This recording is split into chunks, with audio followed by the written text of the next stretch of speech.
Hello and welcome back to my channel. My name is Jess and in today's tutorial we are going to be learning how to do a slip knot, a chain, and a double crochet. This is going to be a really slow step-by-step tutorial, great for beginners. So let's get some supplies and we'll get started.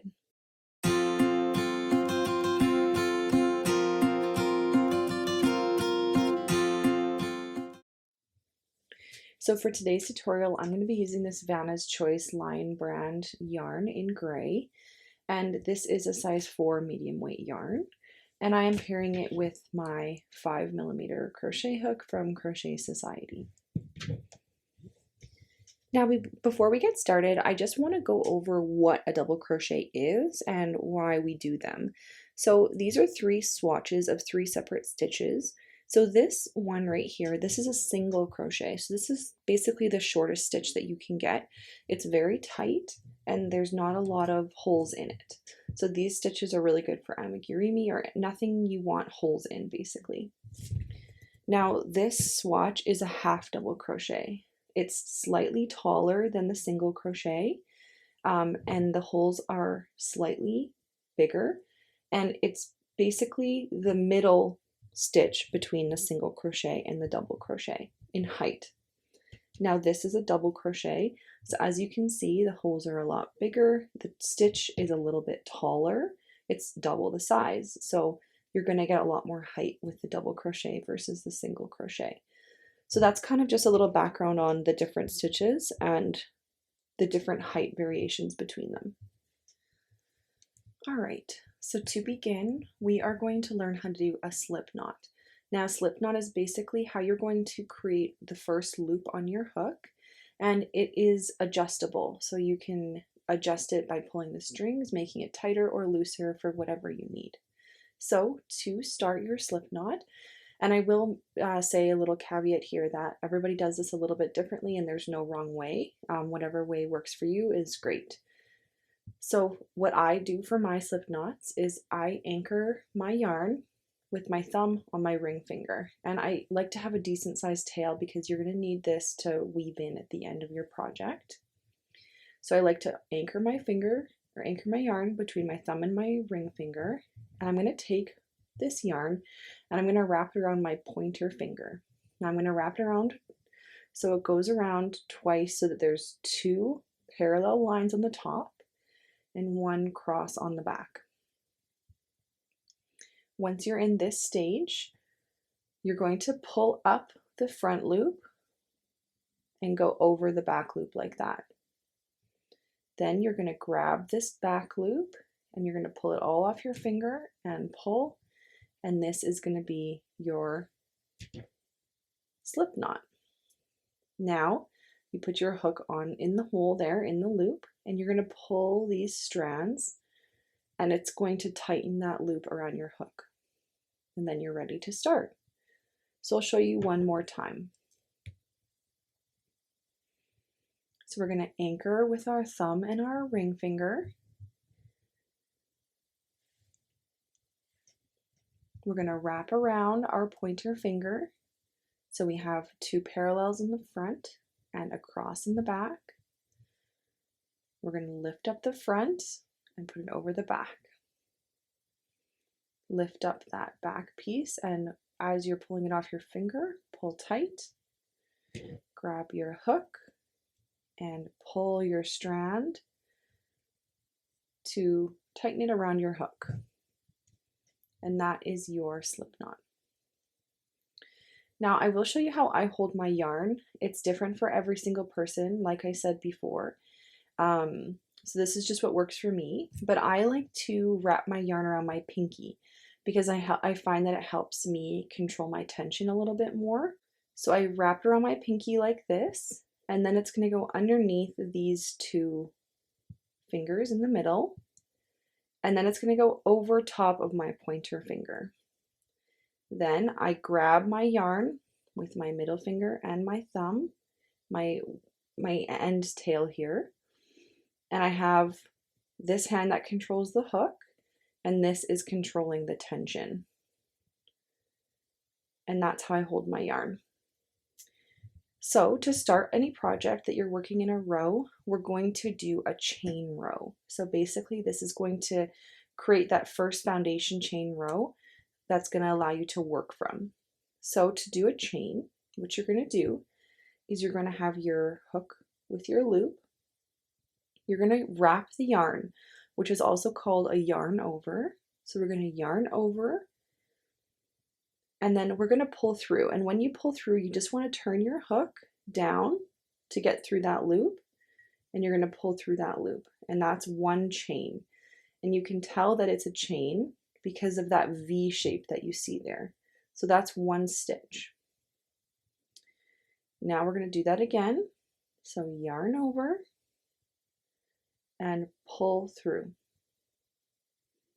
Now you can see you have two V's and you have two stitches there, two chains. Yarn over and pull through. Now I know this is very simple for some, but I remember learning how to do this and it was really difficult to learn. So just do as many as you need to understand it and grasp the skill before you move on.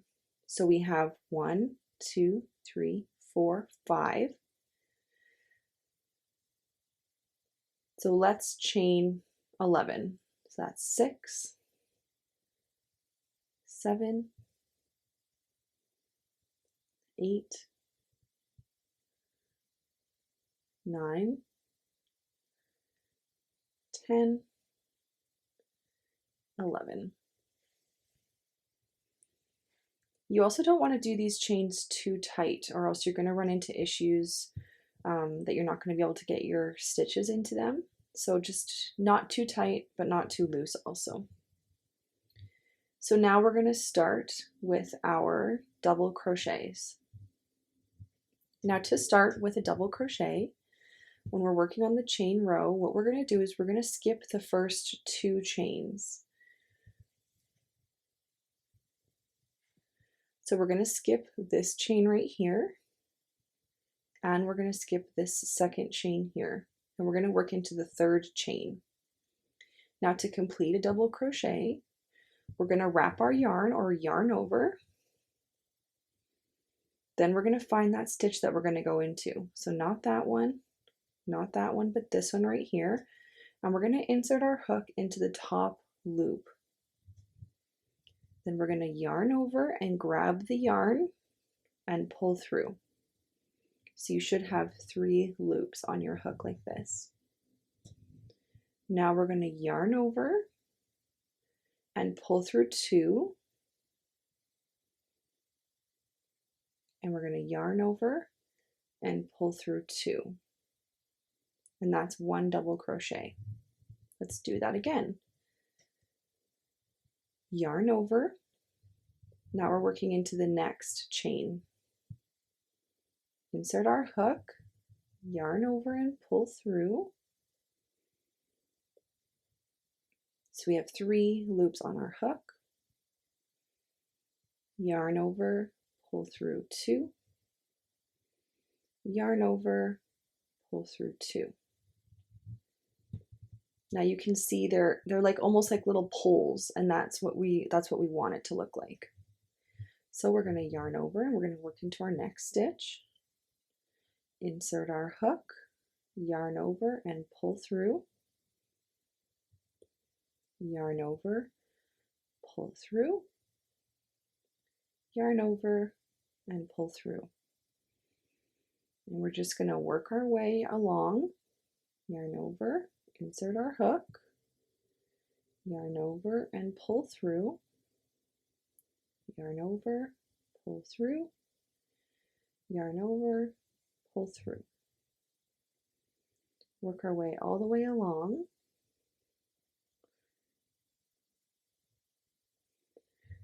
Until we reach the other side. Now counting our stitches is very important so that our work doesn't turn out crooked. I remember as a beginner, I would skip stitches, especially at the very end, and it would cause my work to be really crooked. So just making sure you're working into each of these chains. So we have one more here. So yarn over, insert our hook, yarn over, pull through, yarn over, pull through two, yarn over, pull through two. And that is our first row of double crochets. So the first chain row would be considered row 1, and this first double crochet row would be considered row 2. Now to begin row 3, we're going to chain 2, and this is basically to get the height of the double crochet that we need. So we're going to yarn over and we're going to pull through 1, and we're going to yarn over and we're going to pull through 1. Now we're going to flip our work so that we're going to be working back this way again. Now when we start our next stitch, we're not going to go into these chains, we're going to go into this first stitch right here. So we're going to yarn over, insert our hook under both loops, yarn over, pull through, yarn over, pull through 2, yarn over, pull through 2.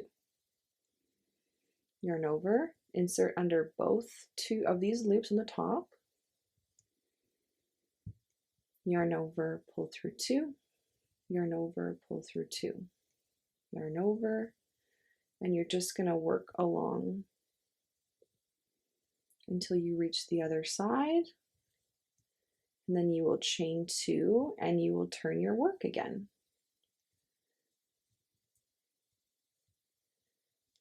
Yarn over, insert, yarn over, pull through, yarn over, pull through 2, yarn over, pull through 2.